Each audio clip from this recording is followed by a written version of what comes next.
Good morning student. आज हम आपको बाल राम कथा के अंतर्गत सोने का हिरण पाठ का पार्ट 2 समझा रहे हैं। पार्ट 1 मैंने कल आपको समझाया था। जब मारीच सोने के हिरण का रूप धारण करके वहां से भगवान राम की कुटिया से वह दूर ले गया और भगवान राम उसको जीवित ही पकड़ना चाहते थे, लेकिन वह उनको भगाता भगाता जंगल में बहुत दूर ले जाना चाहता था, जिससे कि वो कुटिया से बहुत दूर चले जाएं और रावण सीता का हरण आसानी से कर सके। इसलिए वो भगवान राम को बहुत दूर ले गया। भगवान राम ने भी जब देखा कि वह इसको जीवित नहीं पकड़ पा रहे हैं, तो उन्होंने धनुष पर बाण चढ़ा लिया और उन्होंने सोचा कि हो ना हो इसको मारना ही पड़ेगा, नहीं तो भगवान राम उसको जीवित ही पकड़ना चाहते थे।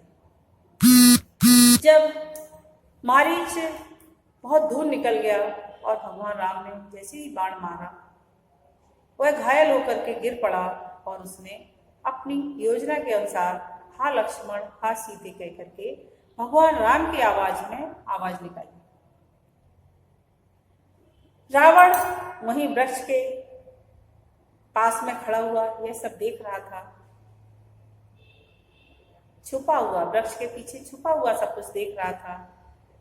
भगवान राम को समझ में आ गया कि यह कोई साधारण हिरण नहीं था, बल्कि मायावी था, और आखिर में इसने लक्ष्मण और सीता का नाम लेकर और मेरी ही आवाज में क्यों पुकार लगाई। भगवान राम उसको वहीं छोड़ करके और जल्दी जल्दी कुटिया की ओर आने लगे।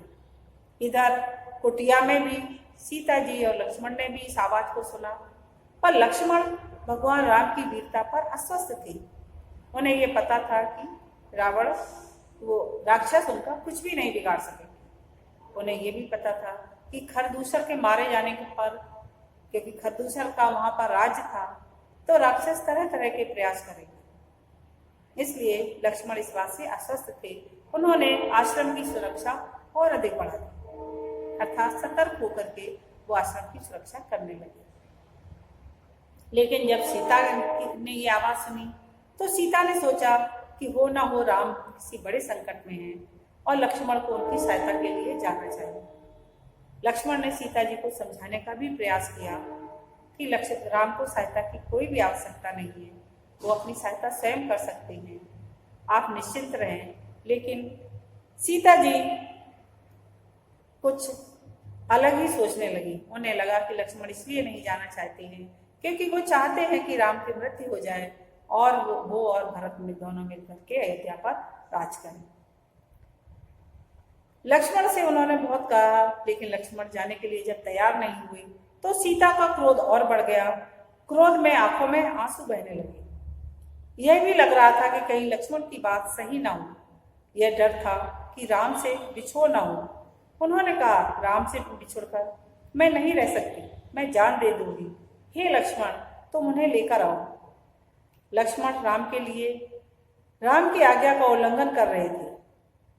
यदि लक्ष्मण जाते तो राम उनसे कह करके गए थे कि इस कुटिया की रक्षा करना है तुम्हें, और यदि वो सीता के कहने पर जंगल चले जाते तो ये भगवान राम की आज्ञा का उल्लंघन था। उन्होंने सीता को प्रणाम किया और राम की खोज में निकल पड़े। जब वो राम की खोज करने के लिए जाने लगे, तो उन्होंने कुटिया के चारों ओर एक रेखा खींच दी थी। अपनी शक्ति के द्वारा, अपनी तपस्या के द्वारा एक रेखा खींच दी थी और सीता जी से यह कह भी दिया था कि हे माते, ये कोई राक्षस या कोई भी आएगा और तुम्हारे ऊपर किसी तरह का खतरा होगा, तो मैं एक ये रेखा खींचे देता हूँ, इससे आगे वो किसी भी तरह से नहीं बढ़ पाएगा, और लेकिन तुम भी इस रेखा से बाहर मत निकलना।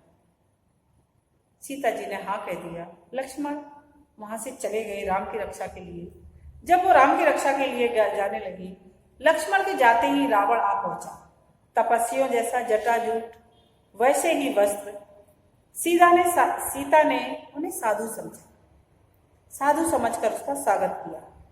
रावण ने सीता के स्वरूप, संस्कार और साहस की प्रशंसा की। यदि किसी का दिल जीतना है तो पहले उसकी प्रशंसा करना पड़ता है, उसको विश्वास में लेना पड़ता है, तब कहीं जाकर के वो आपका काम करेगा। यही सोच करके रावण ने भी सीता जी के संस्कारों की प्रशंसा की। उसने सीता का परिचय प्राप्त करने के बाद कहा, हे सुमुखी, मैं रावण हूँ, राक्षसों का राजा, लंकाधिपति। मेरा नाम लेने पर लोग थर थर कांप उठते हैं। लेकिन तुम सुंदरी हो, सबसे अलग हो। तुम्हारे लिए मैं स्वयं चलकर आया हूँ। मेरे साथ चलो, सोने की लंका में रहो, मेरी रानी बनकर। डियर स्टूडेंट, ये सब इस पुस्तक में लिखा हुआ है। बाकी कहा ऐसा जाता है कि उसने भिक्षा मांगी सीता जी से कि तुम मुझे भिक्षा दो आकर के। सीता जी ने वैसे भी व्याकुल थी, क्योंकि भगवान राम की इतनी कातर आवाज वो सुन चुकी थी। अब उन्हें ऐसा लगा कि यदि साधु व्यक्ति बिना भिक्षा लिए हमारे दरवाजे से वापस चला जाएगा तो कहीं कुछ अनिष्ट ना हो जाए। इस अनिष्ट की आशंका से सीता जी आश्रम के अंदर से फल फूल लेने के लिए गई। जब वो आश्रम के अंदर से फल फूल लेने के लिए आश्रम के अंदर गई तो रावण ने सोचा कि ये अंदर आश्रम में जा रही, मैं यहीं से पकड़कर इन्हें अपने सिंहासन उस पे देखिए रथ पे बिठा लूंगा। इसलिए वह जैसे ही आश्रम की ओर बढ़ने लगा, लक्ष्मण ने जो लक्ष्मण रेखा खींची थी उसमें से बहुत तेज आग जलने लगी और उन लपटों से वह डर गया। इसलिए वह पीछे चला गया। वो समझ गया कि मैं आश्रम के अंदर नहीं घुस सकता हूँ। जैसे ही सीता जी फल लेकर के बाहर आई और सीता जी ने रावण से कहा कि ये फल ले लो आकर के, रावण कहने लगा कि मैं बधी हुई भिक्षा नहीं लेता हूँ। यदि तुम्हें भिक्षा देनी है तो आश्रम से बाहर आकर के भिक्षा दो। मैं किसी भी आश्रम के अंदर नहीं जाता हूँ।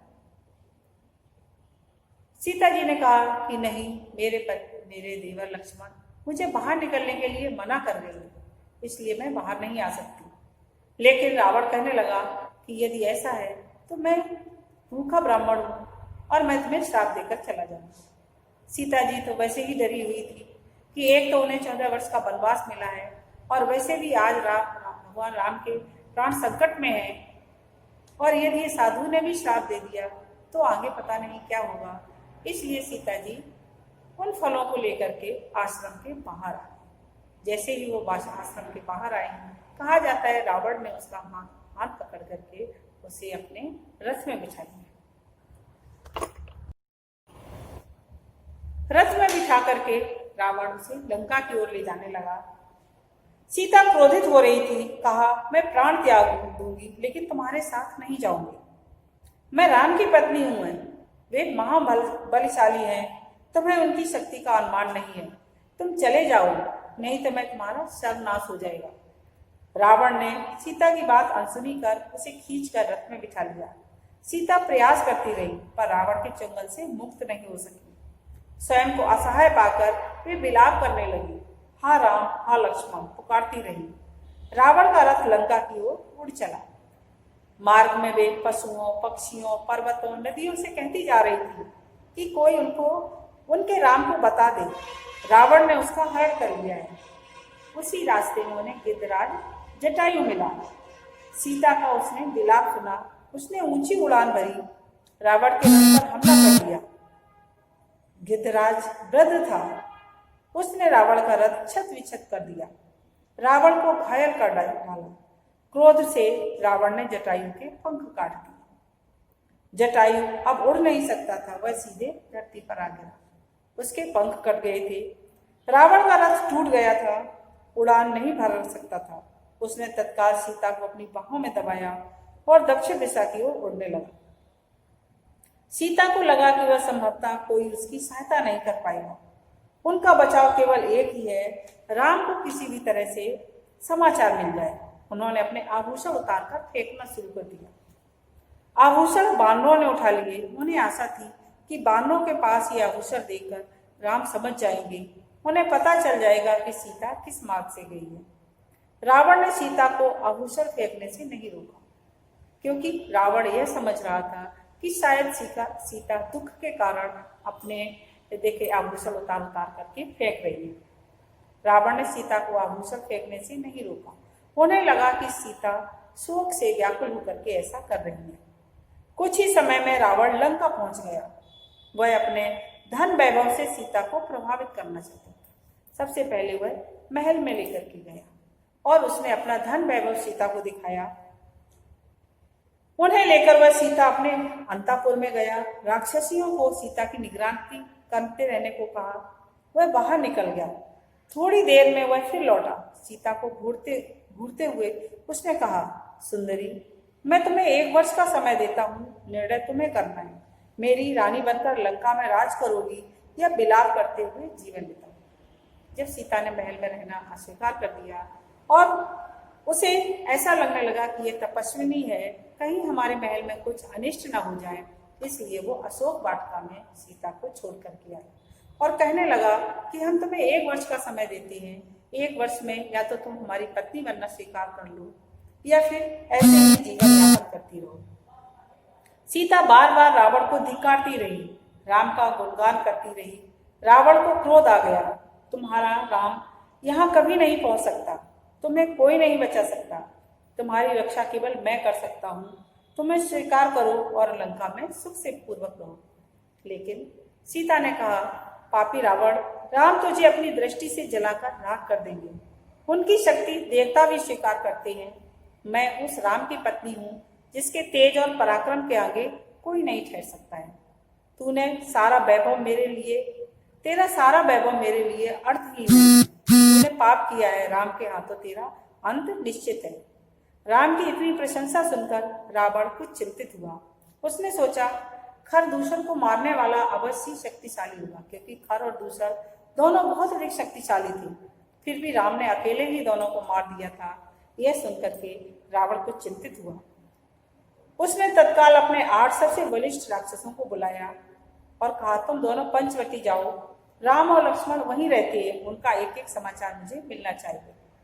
दोनों पर निगरानी रखो। मौका मिलते ही उन्हें मार डालो। उधर सीता को पाने के लिए रावण ने अपनी योजना बदली। उसे अंतापुर से निकालकर अशोक वाटिका में बंदी बना दिया गया। पहरा कड़ा कर दिया गया। राक्षसों राक्षसियों को स्पष्ट निर्देश थे, सीता को किसी प्रकार का शारीरिक कष्ट न हो। उनके मन को दुखाओ, अपमानित करो, लेकिन सीता को कोई हाथ नहीं लगाएगा। रावण ने सब कुछ किया पर सीता का मन नहीं बदला। वे बार बार राम का नाम लेती थी। शेरों के बीच हिरणी की तरह बैठी रहती थी, डरी सहमी, रो रो कर दिन काट रही थी। सोने के हिरण ने उन्हें सोने की लंका में पहुंचा दिया था, जहां से उन्हें राम ही बचा सकते थे। इस तरह से सीता उस अशोक वाटिका में व्याकुल रहती थी, लेकिन वहां पर उनकी सहायता करने वाला कोई भी नहीं था। लेकिन सीता ने भगवान रावण की पत्नी बनना स्वीकार नहीं किया, अर्थात महल में रहना भी स्वीकार नहीं किया। धन्यवाद।